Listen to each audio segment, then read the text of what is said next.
भगवान भरोसे बहराइच का मेडिकल कॉलेज समय से नहीं होता, यहां मरीजों का इलाज, तीमारदारों ने लगाए मुर्दाबाद के नारे।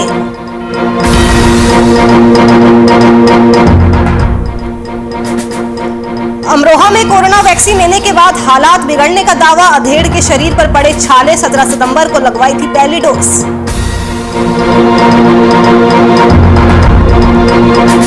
और बहराइच में स्टील प्लांट में हुआ बड़ा हादसा, सरिया मिल की टूटी क्रेन टूटने से दबे 5 मजदूर।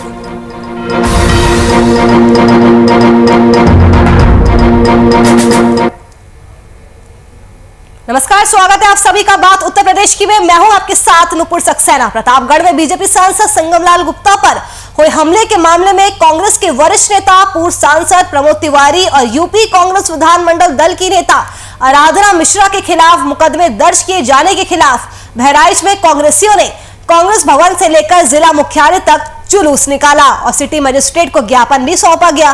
बता दें कि प्रतापगढ़ में पिछले दिनों बीजेपी और कांग्रेस कार्यकर्ताओं में आपस में टकराव हो गया था।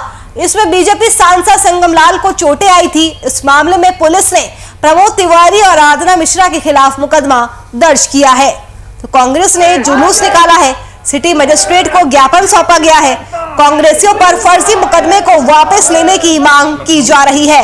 बता दें कि प्रतापगढ़ में पिछले दिनों बीजेपी और कांग्रेस कार्यकर्ताओं में टकराव हो गया था और इसमें बीजेपी सांसद संगमलाल गुप्ता को चोटें आई थी। तो इस मामले में पुलिस ने प्रमोद तिवारी और आराधना मिश्रा के खिलाफ मुकदमा दर्ज किया है। तो वही कांग्रेस ने इसको लेकर आक्रोश जताया है, जुलूस निकाला गया है, जैसा कि आप तस्वीरों में भी देख सकते हैं। सिटी मजिस्ट्रेट को ज्ञापन सौंपा गया है और मुकदमा वापस लेने की मांग की जा रही है। लखनऊ विषय है प्रशासन व सरकार द्वारा कांग्रेस नेताओं पर फर्जी मुकदमा लिखे जाने के संबंध में।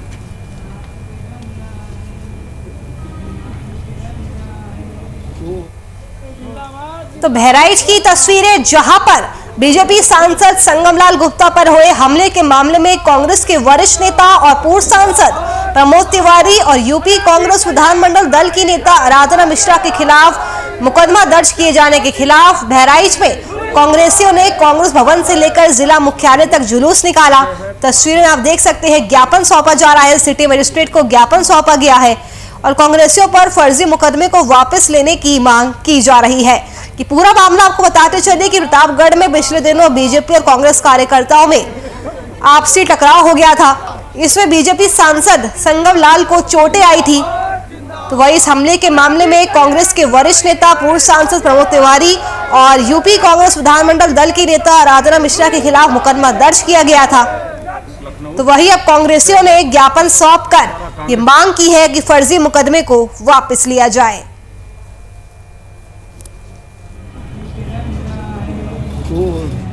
अभी ज्ञापन जो अभी हमने सिटी मजिस्ट्रेट साहब को सौंपा, वो हमारी नेता आदरणीय सीएलपी लीडर आदरणीय मोना मिश्रा जी के ऊपर मुकदमे कायम किए गए। हम लोग जब आवाज़ उठाते हैं, विशेषकर कांग्रेसियों को टारगेट करके उनके ऊपर मुकदमा लिखा दिया जाता है, आवाज़ दबाई जाती है। अभी वहाँ से मुकदमा हम लोगों ने ज्ञापन दे करके मैं लौट रहा था। अभी किसान भाई की समस्या थी, किसान भाई की बात हमने सुनी बैठ करके। तो हम लोग किसानों के मुद्दे पे हम लोग कांग्रेस हर लड़ाई, कांग्रेस एक विचारधारा रही है और जो विचारधारा देश के हित में है, हमारे समाज के हित में है, हम उसकी लड़ाई लड़ते रहेंगे, सड़कों पे उतरते रहेंगे, मेरी जान रहे या जिंदाबाद जिंदाबाद। अरे अभी तो ये लड़ाई है, आगे लड़ाई है। जब योगी डरता है, लखनऊ विषय है प्रशासन व सरकार द्वारा कांग्रेस नेताओं। वही अगली खबर बलरामपुर के ब्लॉक हरैया सतगरवा से है, जहां पर यूपी ग्राम पंचायत के राज सफाई कर्मचारी संघ ने अभिनंदन कार्यक्रम का आयोजन किया, जिसमें राज सफाई कर्मचारी ब्लॉक के अध्यक्ष चंद्र प्रकाश तिवारी ने मौजूद अतिथियों का माल्यार्पण कर स्वागत किया। तो वहीं इस कार्यक्रम के दौरान जिला अध्यक्ष राकेश चौधरी ने तमाम विषयों पर चर्चा की। साथ ही कर्मचारियों ने पेंशन बहाली को लेकर भी बातचीत की। जिला अध्यक्ष राकेश चौधरी ने कहा कि जब तक सरकार पेंशन बहाली नहीं करती है, तब तक हम अपने हक के लिए ऐसे ही लड़ते रहेंगे और धरना देते रहेंगे, क्योंकि पेंशन हम सब लोगों का हक है और इससे हमें सरकार वंचित नहीं रख सकती है। हमारे हक को सरकार ले नहीं सकती है, इसलिए हम अपने हक की लड़ाई लड़ते रहेंगे। तो सफाई संघ का अभिनंदन कार्यक्रम आयोजित किया गया। पेंशन बहाली को लेकर ये चर्चा की गई है। बता दें कि कर्मचारियों ने पेंशन बहाली को लेकर भी बातचीत की है। जिला अध्यक्ष राकेश चौधरी ने कहा कि जब तक सरकार पेंशन बहाली नहीं करती है तब तक हम अपने हक के लिए लड़ते रहेंगे और धरना करते रहेंगे, क्योंकि पेंशन हम सभी का हक है। सरकार हमारे हक को नहीं मार सकती है, इसलिए हम अपने हक के लिए लड़ाई लड़ते रहेंगे। तो सफाई संघ ने अभिनंदन कार्यक्रम का आयोजन किया है। इसमें राज्य सफाई कर्मचारी ब्लॉक के अध्यक्ष चंद्र प्रकाश तिवारी ने मौजूद अतिथियों का स्वागत किया। कार्यक्रम के दौरान जिला अध्यक्ष राकेश चौधरी ने अलग अलग विषयों पर चर्चा की, तो वहीं पेंशन बहाली की भी सरकार से एक बार फिर से मांग की गई है।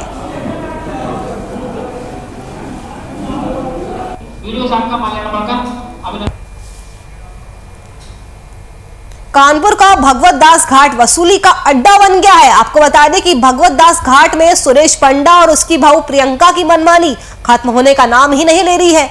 दरअसल दबंग संचालिका का ये कहना है कि वो डीएम के आदेशों को नहीं मानती है। दोनों ने महापात्रों की एंट्री पर बैन लगाया हुआ है। पैसा ना देने पर महापात्रों की एंट्री रोक दी गई है। दाह स्थल पर 500 रुपए का शुल्क लिया जा रहा है। लकड़ी भी तय रेट से महंगी बेची जा रही है। इस पूरी बात की शिकायत थाने से लेकर डीएम तक की जा चुकी है, लेकिन अभी तक कोई कार्रवाई नहीं हो पाई है। तो भगवत दास घाट वसूली का अड्डा बन चुका है। बाहर से लकड़ी लाने पर रोक लगाई गई है, तो दाह स्थल पर 500 रुपए का शुल्क लगाया गया है।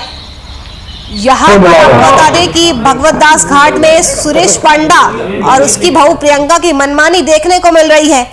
दबंग संचालिका का एक खुले तौर पर कहना है कि वो डीएम के आदेशों को नहीं मानने वाली है। दोनों ने महापात्रों की एंट्री पर रोक लगा दी है। पैसा ना देने पर महापात्रों की एंट्री रोक दी है। दाह स्थल पर 500 रुपए का शुल्क लगाया गया है और लकड़ी भी तय रेट से महंगी बेची जा रही है। इस पूरी बात की शिकायत थाने से लेकर डीएम तक की जा चुकी है, लेकिन अभी तक कोई कार्रवाई नहीं की गई है।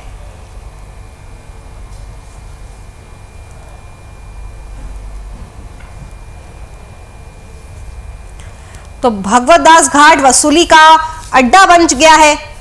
भगवत दास घाट में सुरेश पंडा और उसकी बहू की मनमानी खत्म होने का नाम नहीं ले रही है।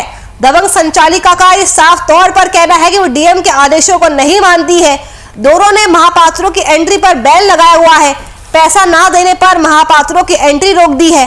दाह स्थल पर 500 रुपए का शुल्क लगाया गया है और इतना ही नहीं, लकड़ी भी तय रेट से महंगी बेची जा रही है। इस पूरे मामले की शिकायत थाने से लेकर डीएम तक की जा चुकी है, लेकिन अभी तक इस पूरे मामले में कोई भी कार्रवाई नहीं हुई है। तो कानपुर की खबर, जहां पर भगवत दास घाट वसूली का अड्डा बन गया है, यहां पर सुरेश पंडा और उसकी बहू की मनमानी देखने को मिल रही है। अवैध रूप से वसूली की जा रही है। दाह स्थल पर 500 रुपए का शुल्क लगाया जा रहा है। बाहर से लकड़ी लाने पर भी रोक लगाई गई है, लेकिन प्रशासन की तरफ से अभी तक इस मामले में कोई भी कार्रवाई नहीं की गई है। तो कानपुर का भगवत दास घाट वसूली का अड्डा बन गया है। यहां पर अवैध रूप से वसूली की जा रही है। घाट में सुरेश पंडा और उसकी बहू प्रियंका की मनमानी खत्म होने का नाम नहीं ले रही है। दबंग संचालिका को किसी का खौफ नहीं है। उसका कहना है कि वो डीएम के आदेशों को नहीं मानती है।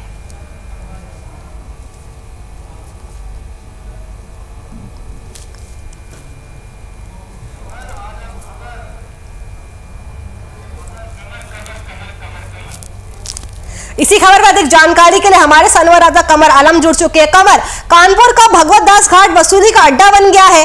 भगवत दास घाट में सुरेश पंडा और उसकी बहू की मनमानी देखने को मिल रही है। पूरा मामला है क्या? आपको पूरी बात बता दें कि कानपुर में ये भगवत दास घाट लगता है। यहाँ पे क्या नाम है, जो अस्थियां हैं, जो जलाने का काम होता है, यहाँ पे जो डेड बॉडी होती है वो जलाने का काम होता है, जिसको लेकर यहाँ के जो ये सुरेश पंडा हैं, ये पूरे पे कब्जा किए हुए हैं। इनकी बहू है और इनके और कुछ जो जानने वाले हैं, ये लोग पूरे पे कब्जा किए हैं। और यहाँ के जो जलाते हैं, जो वहाँ के वो पंडा वो होते हैं, वो भी नशे की हालत में रहते हैं। उसके बावजूद भी आपको ये भी बता दें कि यहाँ पर जो एक पर्ची कटती है और पर्ची जो नहीं कटवाता है उसको वहाँ पे घुसने नहीं दिया जाता है। और ये बता दें कि सरकार की तरफ से कहीं ना कहीं जो ये लकड़ियाँ होती हैं जो जलाने के लिए, जो अस्थियों को जलाने के लिए होती है, वो भी लकड़ी जो है कहीं ना कहीं ये लोग बाहर से लाने ही देते हैं और वहीं पे ये लोग सेल करते हैं, जिसको लेकर यहाँ के आला अधिकारी हैं, जो यहाँ के पुलिस कमिश्नर हैं असीम अरुण, उनको भी इसकी जानकारी दी गई है। और उसके बावजूद तो कमल, क्या अभी तक इस मामले में कोई भी कार्रवाई हुई है? प्रशासन ने किसी तरह का कोई संज्ञान लिया है?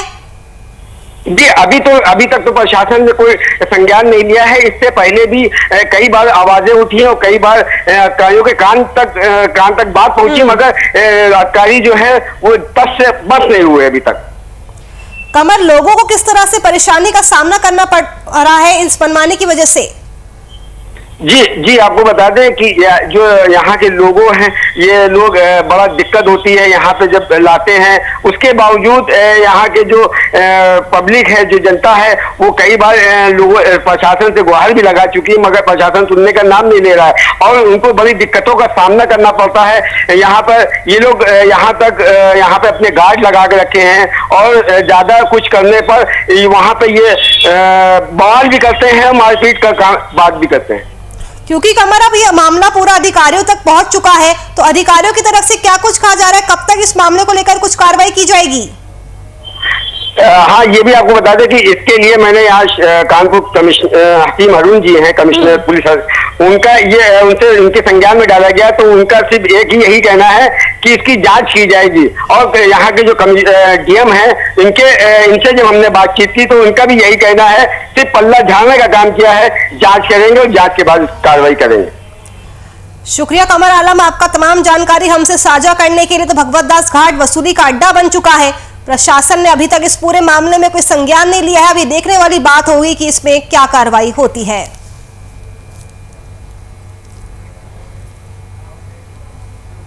यूपी का बहराइच मेडिकल कॉलेज अब भगवान भरोसे है। बहराइच के मेडिकल कॉलेज के इमरजेंसी वार्ड के तीमारदारों द्वारा मुर्दाबाद के नारे लगाए गए हैं।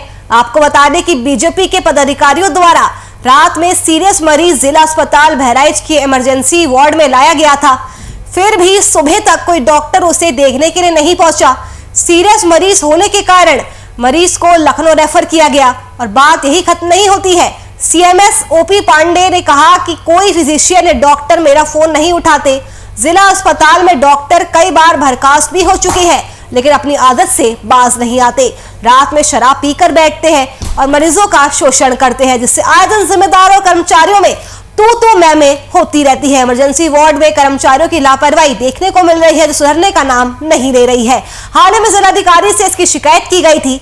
जिलाधिकारी द्वारा तत्काल अस्पताल का निरीक्षण भी किया गया था और चेतावनी दी गई थी, मगर हालात जस के तस यूं ही बने हुए हैं। तो बहराइच का मेडिकल कॉलेज भगवान भरोसे चल रहा है। तीमारदारों ने मुर्दाबाद के नारे लगाए। तस्वीरें आप देख सकते हैं, तीमारदारों में कितना ज्यादा आक्रोश देखने को मिल रहा है। जिलाधिकारी के आदेश का भी असर नहीं देखने को मिल रहा है। जिला अस्पताल मुर्दाबाद, मुर्दाबाद, मुर्दाबाद। सीएमएस मुर्दाबाद, मुर्दाबाद, मुर्दाबाद। सीएमएस मुर्दाबाद, मुर्दाबाद, मुर्दाबाद।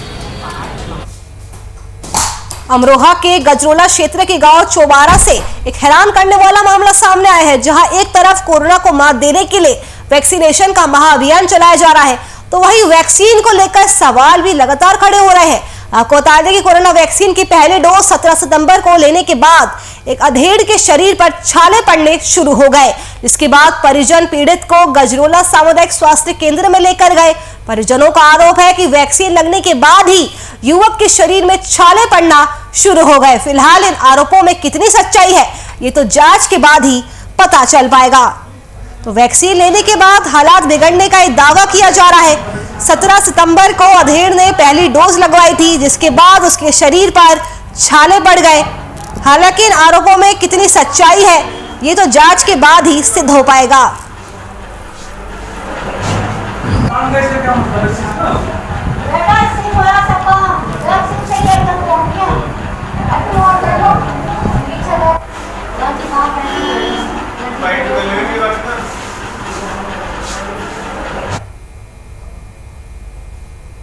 उत्तर प्रदेश के बहराइच जिले में बनी स्टील फैक्ट्री में बड़ा हादसा हो गया। स्टील फैक्ट्री में क्रेन टूटने से 5 मजदूर उसकी चपेट में आ गए और एक मजदूर की घटनास्थल पर ही दर्दनाक मौत हो गई, जबकि 4 मजदूरों को इलाज के लिए जिला अस्पताल में भर्ती कराया गया, जहां से 3 को इलाज के लिए लखनऊ ट्रॉमा सेंटर रेफर किया गया है।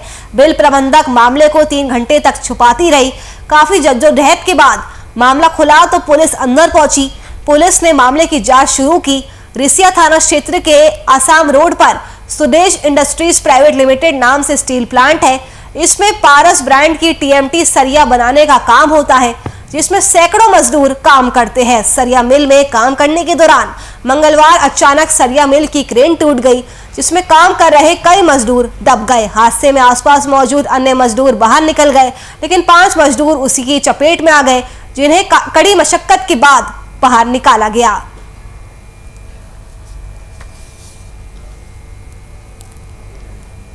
अभी जानकारी करने में पता चल रहा है कि सवेरे बिल्कुल कुछ मजदूर यहाँ पे काम कर रहे थे, जिसमें ये क्रेन टूटा है और एक व्यक्ति की इसमें मृत्यु हुई है और 4 लोग घायल हैं। हम लोग तफ्तीश कर रहे हैं कि ये घटना कैसे हुई और मृतक और घायलों की पहचान भी कर रहे हैं कि कौन लोग, और इसमें सख्त से सख्त कार्रवाई।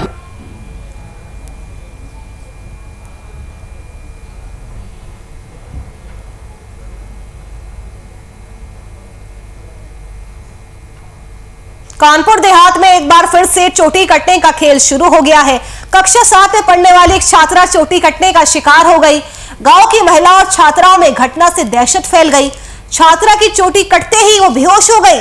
परिजनों ने आनन फानन में प्राइवेट अस्पताल में उसे भर्ती कराया, जहां छात्रा को प्राथमिक इलाज के बाद घर भेजा गया। ये पूरा मामला राजपुर थाना क्षेत्र के वैना गांव का बताया जा रहा है। तो कानपुर में चोटी कटने का खेल एक बार फिर से शुरू हो गया है। कक्षा 7 में पढ़ने वाली छात्रा की चोटी कट गई।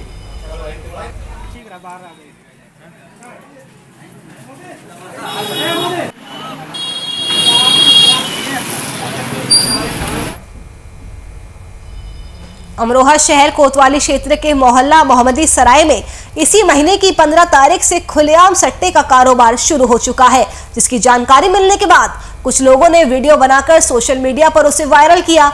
ये वीडियो बीते रविवार रात की बताई जा रही है। बताया जा रहा है कि सट्टा का ये कारोबार सिर्फ इसी इलाके में नहीं बल्कि शहर के अलग अलग इलाकों में देखने को मिल रहा है। इस मामले में पुलिस से बात करने के बाद पुलिस अधीक्षक पूनम ने तुरंत एक्शन लेने की बात कही है। अब ये देखना होगा कि कब तक इन सट्टा माफियों के खिलाफ कार्रवाई हो पाती है।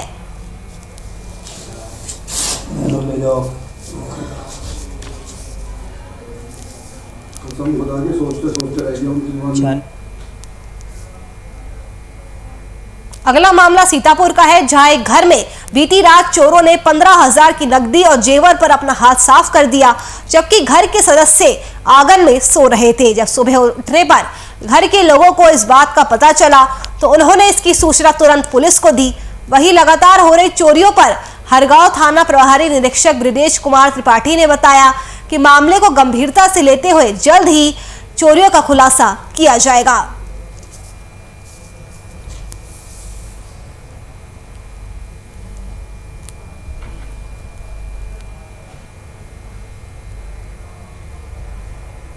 अगली खबर फिरोजाबाद के थाना रामगढ़ क्षेत्र के कश्मीरी गेट से है, जहां कुछ अज्ञात चोरों ने अल करम पब्लिक स्कूल को अपना निशाना बनाया। चोर स्कूल के मेन गेट का ताला तोड़कर अंदर घुस गए और स्कूल के स्मार्ट क्लासरूम और दफ्तर के दरवाजे तोड़कर कीमती सामान जैसे कंप्यूटर, प्रिंटर आदि के साथ कुछ जरूरी कागजात लेकर रफू चक्कर हो गए। इस मामले की जानकारी स्कूल के महाप्रबंधक मोहम्मद वसीम को दी गई। साथ ही स्कूल के कुछ स्टाफ ने मिलकर रामगढ़ थाने में रिपोर्ट दर्ज कराई है। बताया जा रहा है कि स्कूल में करीब 30,000 रुपए के सामान और स्कूल के कुछ जरूरी कागजों की चोरी हुई है। फिलहाल चोरी की वारदात को गंभीरता से लेते हुए पुलिस अज्ञात चोरों की तलाश में जुट गई है। आप तो किस नजर से यहाँ देख रहे हैं, वो तो ही जानने वाला आप जान रहे हैं।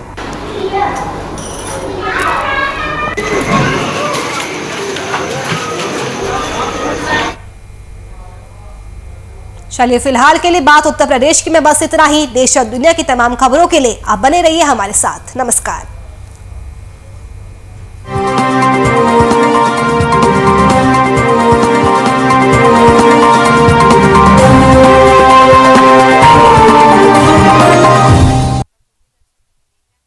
नाइट हिंदी